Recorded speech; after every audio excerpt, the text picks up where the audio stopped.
Good afternoon, friends. This is the aaronzero show with another edition of today's noise. And what do we have in the noise today? Well, front and center, we have the Indian passport. Celebrating the Passport Divas Day, a Ministry of External Affairs spokesman says that the passport is only a travel document and doesn't doesn't confer citizenship on you. It when I saw this bizarre statement, I was wondering what the hell is going on here, because in every country of the world, when you have a passport, it means you are the citizen of that country. It's not just a travel document. And I hope that there are many legal lawsuits against such a statement, because such a statement is, in my opinion, just a load of rubbish.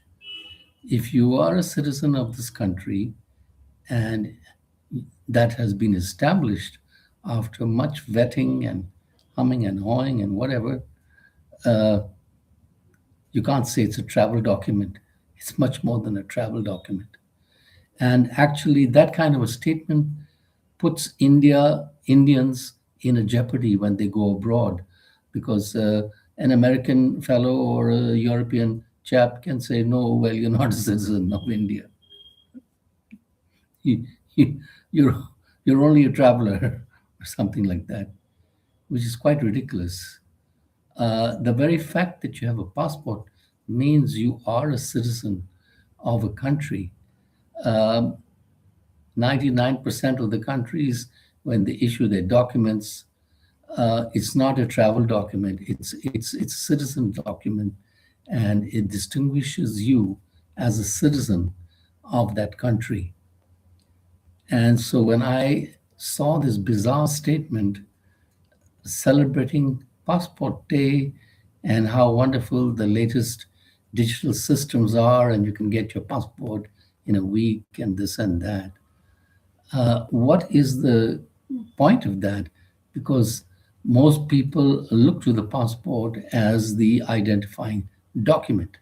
Already the Aadhaar card, which you have to get after a bit of difficulty, doesn't qualify you as a citizen. The voter ID card doesn't qualify you as a citizen. How can that not be? Because only Indian citizens are supposed to vote in elections. So I would think that the voter ID is an admissible document that shows that you're a citizen of the country. You don't have foreigners voting in Indian elections, un- and they shouldn't be if, if they're not Indian citizens. And it's another thing if someone illegally obtains a Aadhaar card or voter card or whatever. That's quite a different story. Obtaining a set of documents illegally, that's another ball game we're talking about.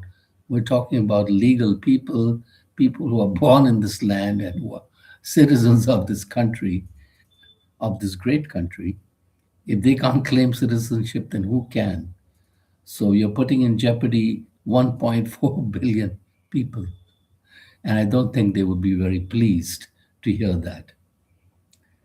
In other news, the the Iran situation, it's quite funny. One side issues one set of statements, and the other side issues another set of statements. So the International Atomic Energy Chief says that they're going to go into Iran to do the nuclear inspections, and then the Iranians issue a statement that's not a done deal, and that only after a final deal is signed and sealed that they would consider allowing somebody to look at the nuclear enrichment program, etc., in Iran. So two sets of statements are going on. And of course, with Mr. Trump saying that it's wonderful and it's terrific deal and this and that, as he usually says. And in other news, what do we have? Well, A UN panel commission, which has been chaired by a judge of the Indian High Court, has found that the Israeli army has committed genocide in Gaza and have deliberately targeted Palestinian children. What can be more horrific than that? And they have found that the autopsies of many children contain bullet shots to the head and to the chest. I can't think of a more cowardly army that would target children. And it's beyond words. Their entire army has to be held accountable. And those that are responsible for killing children, they should get the ultimate punishment. That is my feeling. You can't let off people off the hook because they are soldiers of a country. If they're committing murder, they have to be treated as murderers and they have to be given the ultimate punishment, death by firing squad or execution or something. That is what I would say is the correct procedure for these people. And in other news, wonderful green card news. If you have a green card holder and you are accused of some crime or something, woe is behold you. Upon returning to the land of the free, the immigration officer can stop you from entering USA even though you have a green card, which is supposed to mean that you are legally allowed to stay in USA. If you have committed some crime or something, they can stop you and put you back on the return plane, I guess.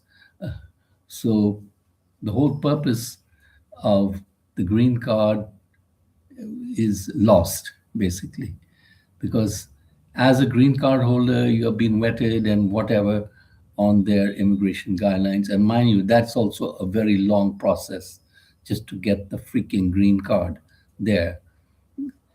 Because the first illegals who came on the Mayflower had no such problem. They just landed on on the land and then took it over in the covered wagons. Uh, that is what is uh, one of the funny parts of the American immigration system, along with the American Gestapo people who will stop you in the street and suddenly you're whisked away to a detention center 1,000 miles away, and then before you know it, you're back on a return flight. So that's the wonderful nature.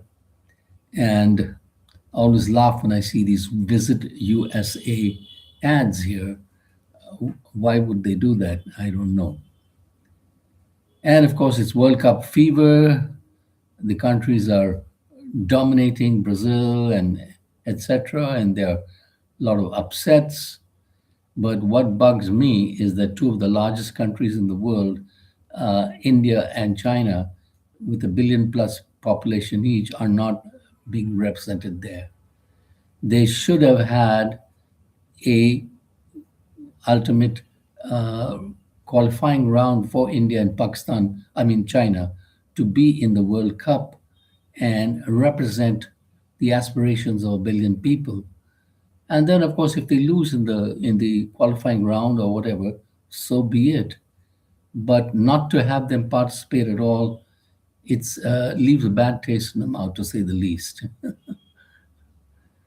And the ships are sailing through the Strait of Hormuz, so it seems, and all's well till the next day in hell. On that cheerful note, we wish you a very good day and subscribe by the billion.